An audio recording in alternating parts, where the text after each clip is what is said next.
ओम नमः सिद्धेभ्यः।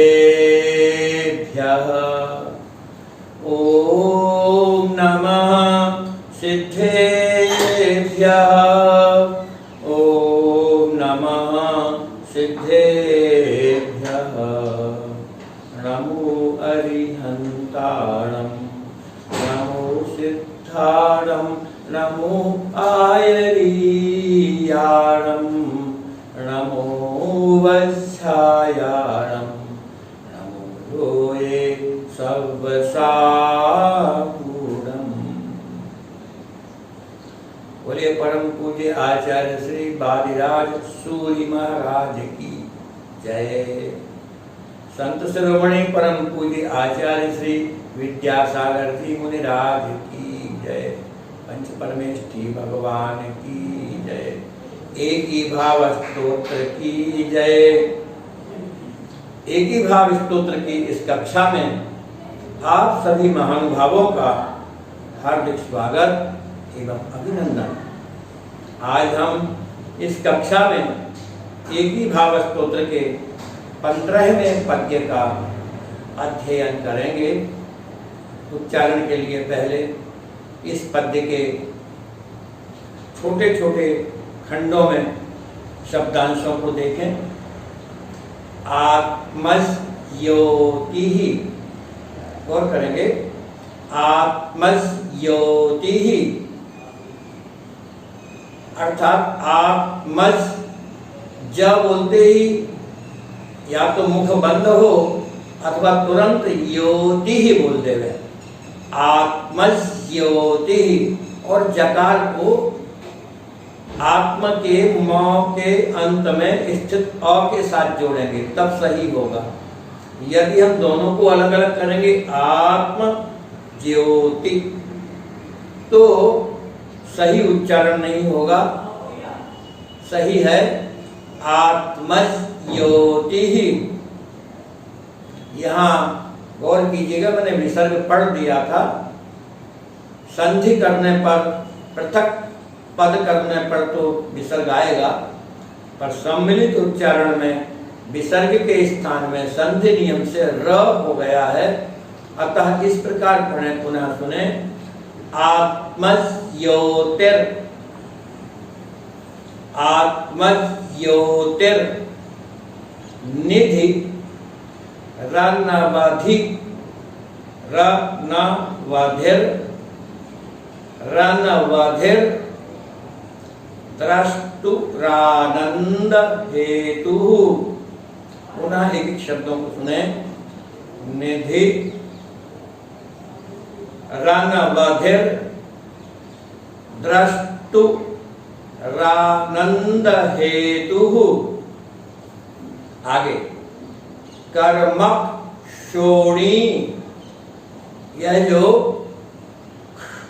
क्ष है नाम का वर्ण, ये संयुक्त अक्षर है। इसमें दो वर्ण है, एक क हलन फिर श मूर्धन्य, उसमें ओ नाम का स्वर मिला हुआ है।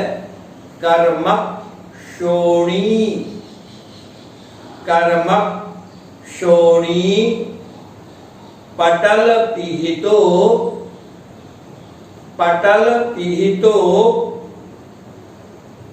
यो नवाप्यः परेशाम हस्ते कुर्वन् न तक बोलेंगे। हस्ते कुर्वन् त्यानाति चेरतस, यहाँ चेरतस आदेश तक चिन्ह लगाएं। त्यानाति चेरतस तम भवत भक्ति भाजः, अलग अलग शब्द देखें। तम, उसके बाद भवत भक्ति भाजः। चतुर्थ चरण में आइए। स्तोत्रैर, आधा र भी है। स्तोत्रैर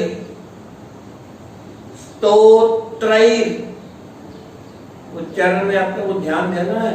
इस ऐसा ना बोले स्तोत्रैर, नहीं, स्तोत्रैर बंध, प्रकृति शब्द का जो प्रथम व्यंजन प है, इस प तक बोलेंगे हम। बाद में उसमें जो बचा हुआ र है वो अगले अंश में जाएगा, क्योंकि प्रारंभ में मंदाक्रांता छंद के प्रथम चरण में, चरण के भी उपचरण, प्रथम उपचरण में 4 वर्ण बोलेंगे, द्वितीय उपचरण में 6 वर्णों को बोलेंगे, और उसके बाद शेष बचे हुए 7 वर्णों का उच्चारण करेंगे। मंदाक्रांता छंद के पढ़ने का आचार्यों द्वारा यही विधान किया गया है। स्तोत्रैर बंध प्रकृति,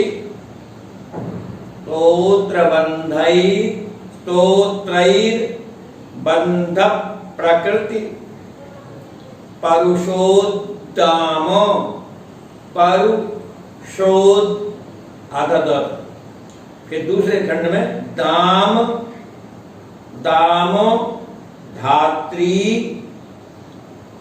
खनित्रैः, दाम धात्री खनित्रैः। अब हम लोग पद्य का सस्वर पाठ करते हैं। आत्मज्योतिर निधिरनवधिर द्रष्टुरानंद हेतु। मेरे साथ आप लोग बोले, आपने सुन लिया है, हम बोलेंगे शुद्धता रूप में। आत्मज्योतिर निधिरनवधिर द्रष्टुरानंद हेतु। कर्मक्षोणी, कर्मक्षोणी पटल पीतो यो नवाप्यः परेशान। हस्ते कुर्वन्, हस्ते कुर्वन् त्यनति चिरतस्, त्यनति चिरतस् तं भवद्भक्ति भाजः। हस्ते कुर्वन् त्यनति चिरतस् तं भवद्भक्ति भाजः। स्तोत्रैर्बन्ध प्रकृति परुषोत्तमामुधात्री खनित्रैः। स्तोत्रैर्बन्ध प्रकृति परुषोत्तमामुधात्री खनित्रैः। एक बार और साथ में बोल ले। आत्मज्योतिर निधिरनवधिर द्रष्टुरानंद हेतु। कर्मक्षोणी पटल विहितो यो नवाप्यः परेशान। हस्ते कुर्वन् त्यनति चिरतस् तं भवद्भक्ति भाजः। स्तोत्रैर्बन्ध प्रकृति परुषोत्तमामुधात्री खनित्रैः। गौर कीजिएगा, आत्मज्ञान रूपी संपदा का यहाँ चित्रण किया गया है। पहले मैं संधि रूप में बतला दूं, संधियां जो पद मिले हुए हैं। आत्मज्योतिर जो लिखा था, आत्मज्योति विसर्ग है और उसके स्थान में यहाँ पर र हो गया है संधि नियमों से। उसके बाद निधि ही, निधि ही यहाँ भी विसर्ग को र हुआ है। फिर अलग पद होगा अनवधि ही, र तो विसर्ग के रूप में वहां रह गया, निधि अनवधि। फिर है द्रष्टुहु, यहाँ भी विसर्ग को र हुआ है, द्रष्टुहु आनंद हेतु। फिर है कर्मक्षोणी पटल पिहिता, विसर्ग का उ होकर ओ हुआ है, पटल पिहिता, यह अनवाप्यः अनवाप्यः परेशान हस्ते कुर्वन्, हस्ते कुर्वन्ति, ऐसा होगा, हस्ते कुर्वन्ति। आप कहेंगे ई तो है ही नहीं यहाँ पर, यहाँ संधि नियम से ई के स्थान में य अर्थात यण संधि हो गई है, कुर्वन्ति, और वहां य में से आ निकलेगा क्योंकि ई को यह हुआ है। अनति चेरतः, अनति चेरतः विसर्ग को स हुआ है। तम भवत भक्ति भाजः, तम भवत भक्ति भाजः स्तोत्रैः, यहां भी विसर्ग को रु अर्थात र हुआ है। बंध प्रकृति परुष उद्दाम धात्री खनित्रैः। तो अब मैं शब्दों के अर्थ बोलता हूं, गौर कीजिएगा। हे प्रभु, भक्त आपके सामने क्या कहना चाहता देखिए। आत्मज्योति, आत्मज्योति अर्थात आत्म संबंधी ज्ञान, आत्मज्ञान, अपनी आत्मा की पहचान, ऐसे आत्मा का जो ज्ञान है और ज्ञान रूपी जो निधि अर्थात संपत्ति है, आत्मज्ञान रूपी निधि अर्थात संपत्ति, यह आत्मज्ञान रूपी संपत्ति मनुष्य के पास है तो सही, परंतु कर्म क्षोणी, कर्म, कर्म शब्द का अर्थ है जो 8 कर्म ज्ञानावरणादि रूप हैं, ज्ञानावरणादि कर्म रूप क्षोणी, क्षोणी शब्द का अर्थ है पृथ्वी के पटल, क्षोणी माने पृथ्वी होता है। ज्ञानावरणादि रूप पृथ्वी के पटल यानी परतों से पिहित अर्थात ढकी हुई है। क्या ढकी हुई है? आत्मज्ञान रूपी संपत्ति, कर्मक्षोणी, कर्म रूपी क्षोणी यानी पृथ्वी, इसमें आधा का और श मूर्धन्य है, क्षोणी, उनके पटल यानी परतों से पिहित अर्थात ढकी हुई है। और आत्मज्योति रूपी इस संपत्ति की और क्या महिमा है? और यह अनवधि, अनवधि, यह असीमित है। अनवधि यानी आत्मज्योति रूपी संपत्ति कैसी है? अनवधि, अवधि से रहित, सीमा से रहित अर्थात असीम है। और यह असीम आत्मज्ञान रूपी संपत्ति द्रष्टुः, ज्ञानी पुरुष के, यह मन जो द्रष्टुः ज्ञानी पुरुष के आनंद हेतु, आनंद का कारण है। आत्मज्ञान रूपी निधि द्रष्टुः ज्ञानी पुरुष के आनंद हेतु, आनंद का कारण है। और आगे क्या लिखते हैं? परेशान, अन्य व्यक्तियों के द्वारा अर्थात अन्य मतावलंबी व्यक्तियों के द्वारा, मिथ्या दृष्टि पुरुषों के द्वारा, अनवाप्यः अवाप्य तो अर्थात अवाप्य का अर्थ प्राप्त करने योग्य, और अनवाप्य प्राप्त करने योग्य नहीं है। जो सम्यक दर्शन से संपन्न है, जिनके मिथ्या दर्शन, मिथ्या ज्ञान, मिथ्या चारित्र का लोप हो चुका है, ऐसे व्यक्तियों के द्वारा ही यह प्राप्त करने योग्य है। इसलिए कहा परेशान अन्य व्यक्तियों के द्वारा जो मिथ्या दृष्टि है, अनवाप्य प्राप्त करने योग्य नहीं है। परंतु भगवत आपकी भक्ति भाजः, भक्ति का सेवन करने वाले तम पुरुष को है, आपकी भगवत भक्ति भाजः, आपकी भक्ति का सेवन करने वाले, अर्थात आपकी भक्ति में जो लवलीन हैं, आपकी भक्ति करने वाले जो भव्य पुरुष हैं, ऐसे पुरुष तम उस आत्म ज्योति को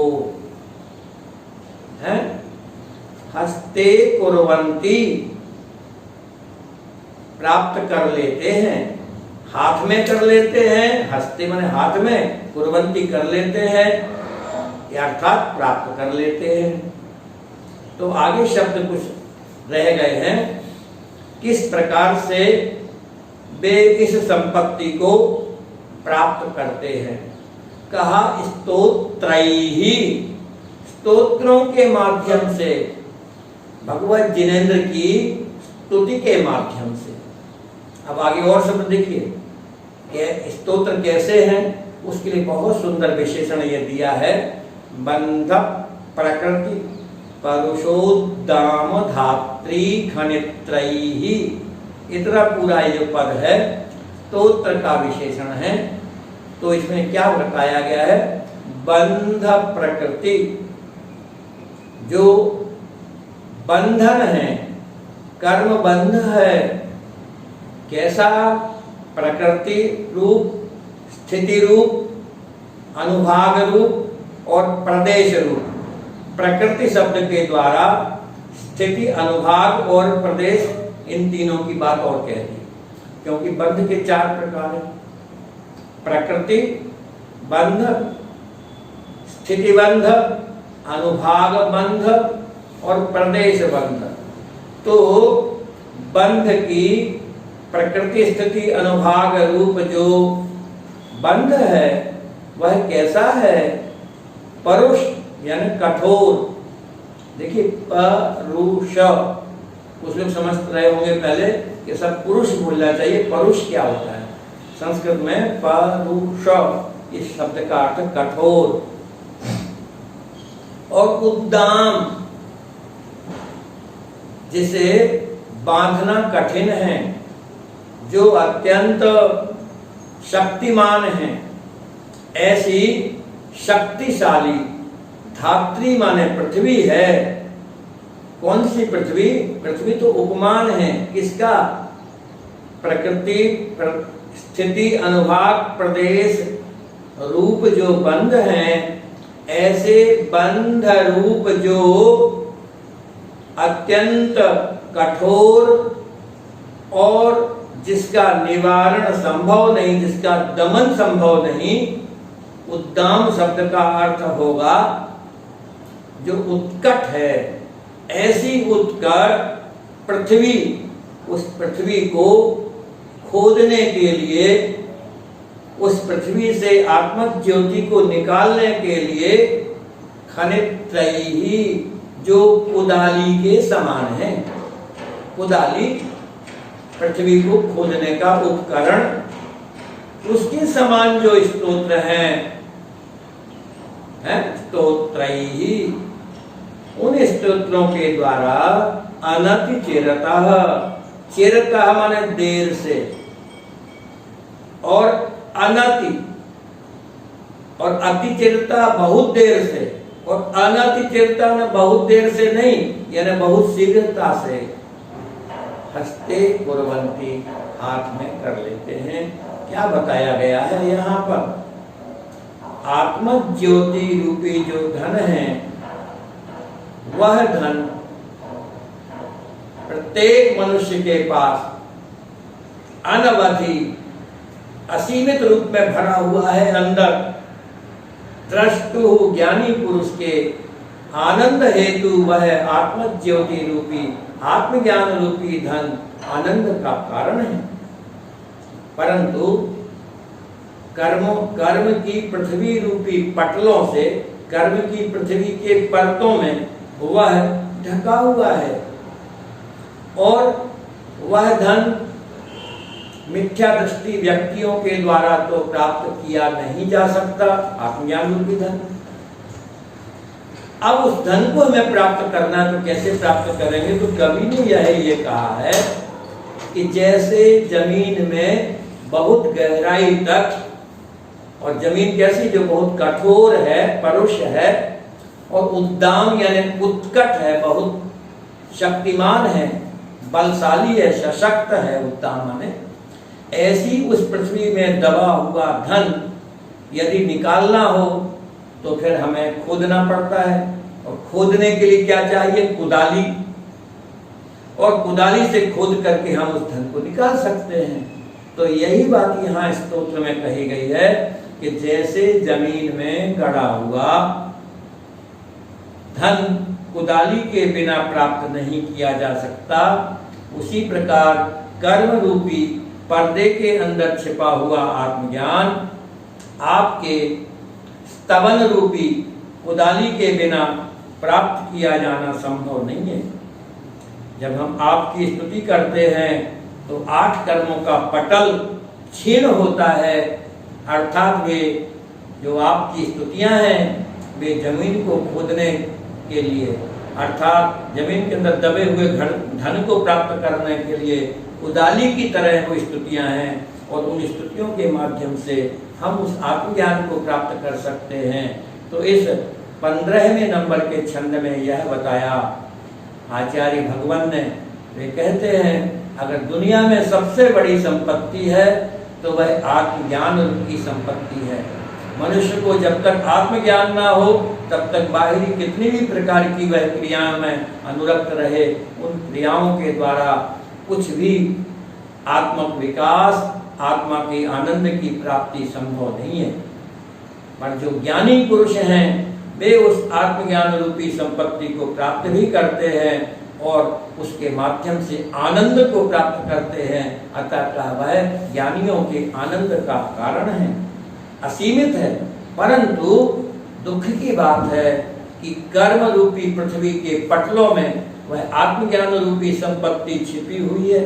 अब जब जमीन के अंदर छिपी हुई है तो जमीन से कैसे निकालें? तो जमीन से निकालने के लिए कुदाली आदि से खोदकर जैसे हम जमीन में गड़े हुए धन को प्राप्त करते हैं, तो यहाँ कहा गया है कि हे प्रभु, हम उस आत्मज्ञान रूपी धन को आपकी स्तुति रूपी कुदालियों के माध्यम से, जो बंध की प्रकृति के कारण से, बंध की प्रकृति रूपी कठोर और सशक्त भूमि है, उस भूमि को खोदने के लिए जो कुदाली के समान जो इस आपकी स्तुतियां हैं, उन स्तुतियों के माध्यम से हैं, जो आपकी भक्ति करने वाले पुरुष हैं, वे अनतिचिरता अत्यंत शीघ्रता पूर्वक हस्ते कुर्वन्ति, हाथ में कर लेते हैं, अर्थात उसे प्राप्त कर लेते हैं। अतः यदि हमें आत्मज्ञान रूपी संपत्ति की प्राप्ति करना है तो आइए हम भगवत जिनेन्द्र के स्तोत्रों में लीन हो जावें और भगवान की स्तुति गान के द्वारा, भगवान के गुणों में लीन होने के द्वारा हम जो है अपूर्व संपत्ति को प्राप्त करते हुए वर्तमान कालीन संपूर्ण दुखों का नाश करें। ऐसी भगवत जिनेन्द्र की महिमा इस 15वें पद्य में बताई गई है। सभी को जय जिनेन्द्र।